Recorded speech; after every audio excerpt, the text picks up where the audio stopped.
One NBA player got so many tattoos, it ruined his life. Another gained so much weight, you can't even recognize him. These are the craziest transformations in NBA history. Back in 1986, a young Dennis Rodman was just drafted to the Pistons, and at the time, he looked like every other NBA player. But this wasn't gonna last for long. The first time we saw Dennis get experimental with his look was in 1993, when he was traded to the Spurs. It sparked something odd in Rodman. He started dyeing his hair ridiculous colors, and I'm talking colors like green and orange. This was in the 90s. It was a conservative time. Tattoos, hair color, it just wasn't accepted in society. So Rodman had a hard time fitting in. He was constantly judged and perceived as crazy, just for dyeing his hair. But this was only the beginning. When Rodman was traded to the Bulls, joining Michael Jordan in 1995, he found something he'd been looking for his entire life: acceptance. You'd think being on a championship team with Michael Jordan, they wouldn't want any distractions. But Chicago made Rodman feel like family. They embraced him and his crazy side.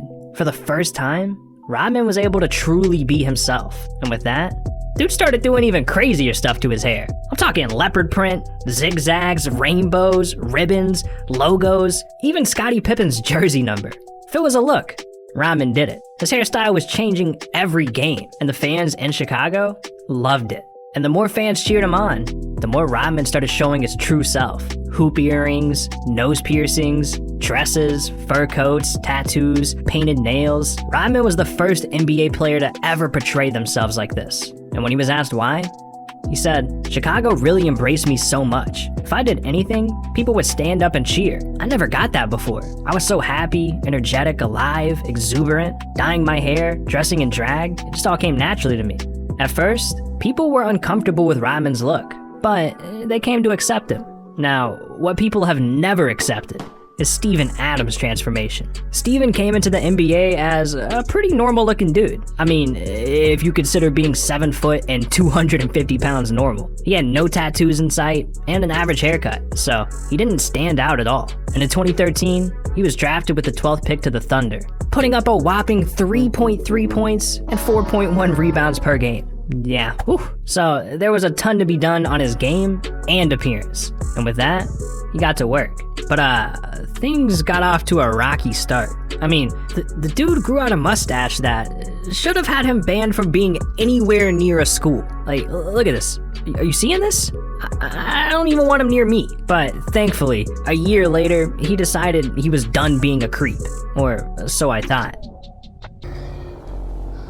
I don't know how he managed to do it, but he needs to stay even further away from schools. And me. But this was all part of his master plan. He continued growing out his hair and beard, bulked up, and inked out his entire arm and chest, transforming himself from a dork to Aquaman. But was his transformation for reasons as deep as Dennis Rodman? Well, he admitted that he was just tired of spending $60 on a haircut. Dude, you just signed a $100 million contract. Why do you even care about $60?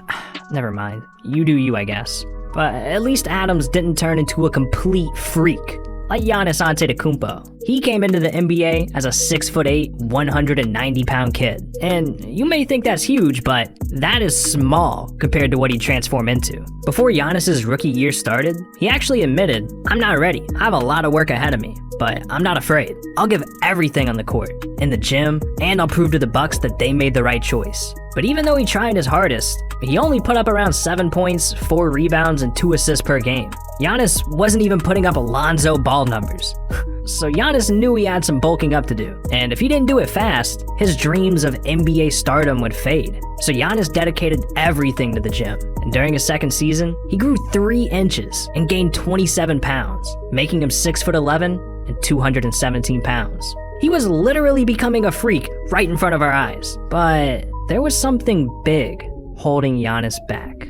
He didn't drop a like and subscribe to the channel. Yeah, that's right. We got the power to make you a freak. Ooh, so what are you doing? But not supporting the channel wasn't the only thing holding him back. Early in Giannis's career, he was addicted to McDonald's, Chick-fil-A, and Wendy's. He knew if he didn't give up the Big Macs and Baconators, his career and health would be ruined. So he started eating 6 meals per day, all filled with clean carbs, protein, fruits, and vegetables.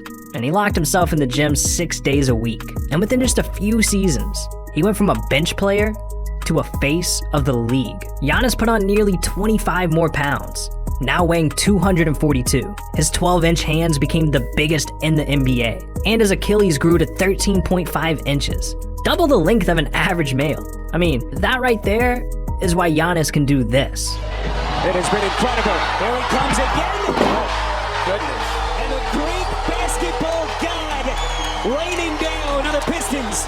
This dude crossed the entire court with one dribble. Jesus. Coming off back-to-back MVP seasons, Giannis just put up 29.5 points, 13.6 rebounds, and 5.6 assists per game. I mean, there's a reason they call him the Greek Freak. And I get it. Yeah, Giannis is a freak, but at least his transformation didn't scare me. This next dude turned himself damn near to a Halloween costume. Chris Andersen developed a scary addiction that only ink could fill. And it all started in 2001, when Chris was picked #1 in the NBA D-League draft. But after only 2 games there, he became the first ever D-League player called up to an NBA team. And when he joined the Nuggets, Chris looked like any other player. Yeah, he had a few tattoos, but nothing crazy yet.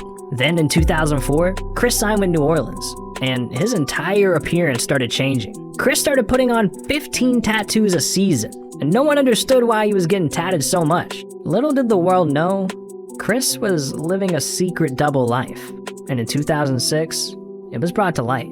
Apparently, Chris tested positive for multiple hard drugs, and was immediately banned from the NBA for 2 seasons. So, with all this free time, Chris had nothing to do but continue getting tatted. The first one was a Chinese ganja. It was right when I got back from China. You know, me and my mother went and got our tattoos, our first tattoos together, and after that, it just never stopped. I just kept going back and back. Well, at least him and his mom have matching tats now. That's cute. And in 2008, Chris returned to the Nuggets with about double the tattoos he had before he left. People were shocked. But even though he was thankful for the opportunity to play basketball again, it didn't last long. In 2012, news came out that halted everything. Private photos of an Instagram model he was dating surfaced all over the internet, and Chris, being the only suspect, was raided by police. This was the hardest time in his life. Even worse is that it turned out it was a hacker who leaked the photos. And to be honest, the entire situation gets really complex, and the accusations get more serious. He was even let go from the Nuggets. But to make the situation simple, Chris ended up not facing any charges for the allegations, but it took months to prove that. And with him being exiled from the NBA until things were cleared up, Chris only had one thing to do in the meantime: get more tattoos. So by the time he came back to the NBA, dude looked like a damn Halloween costume. What's the most meaningful tattoo you got on the body? All of them. All of them? All of them, man. All of them mean something. Yeah? Yeah. What's the most expensive one you got on you? None of them. None of them? You didn't pay for any of them? I'm a walking billboard. No way. All from the same artist? Absolutely. Yeah. How many in total do you have on the body, completely? I couldn't tell you, man. You never counted last I got track? one. I got one. You They're got all one? connected. I wonder how much to get a rebound tattoo. Maybe on his forehead? I'm trying to promote this channel everywhere, man. We're too close to 1 million. And you want to know who else struggled? Joel Embiid. This dude had to make it to the NBA from Africa, and growing up for Embiid was anything but normal. By the time he turned 13, he was already 6 feet tall, well on his way to becoming a professional volleyball player. Yeah, you heard me right. Volleyball. Growing up in Cameroon, volleyball was the most popular sport in his area. It was like Embiid had no choice, which worked out perfectly because he was super skinny and light. But everything changed in 2009. Embiid walked into his living room, turned on the TV, and when he saw Kobe Bryant, it was love at first sight. See, Embiid accidentally watched the 2009 NBA Finals between the Magic and the Lakers, and he knew from that moment on, basketball was his new passion. But there was a problem. He didn't know a thing about basketball, and he was literally a twig. Already being 6'10" at 15 years old, Embiid knew he had the potential, but only if he put the work in. So he played on broken hoops in Cameroon, but couldn't make a 3 to save his life. He even tried yelling, "Kobe!" but that didn't work either. So Embiid was left with no choice. He turned to the one mentor he had in life: YouTube. So I'm chilling one night, and I go on YouTube, and I'm thinking I'm about to figure this shooting thing out. I go to the search box like, how to shoot 3-pointers? Nah. How to shoot good form? Nah. Then a light bulb went off in my head. Man, I typed the magic words: white people shooting 3-pointers. Damn right, my jump shot's buttery smooth. Ooh! And with that, Embiid finally learned how to shoot. So when he turned 16, he had his moment. He was discovered at a basketball camp by NBA player Luc Mbah a Moute. Luc saw Embiid's size at such a young age and immediately knew he had what it took to go pro. He just needed to put on some serious size. So Luc moved Embiid out to the US and helped him put on another 55 pounds by the end of high school, then another 35 during college, reaching 280 pounds and 7 feet tall by the time of his draft in 2014. The issue was, most of it was fat, and with fat comes injuries. So the first 2 years of his career were completely derailed. He didn't play a single game those 2 seasons because he kept getting injured during practice. And Embiid realized he may never play a game in the NBA if he doesn't drop the fat. So with a lot of work, Embiid is now listed at 7'2", 280 pounds.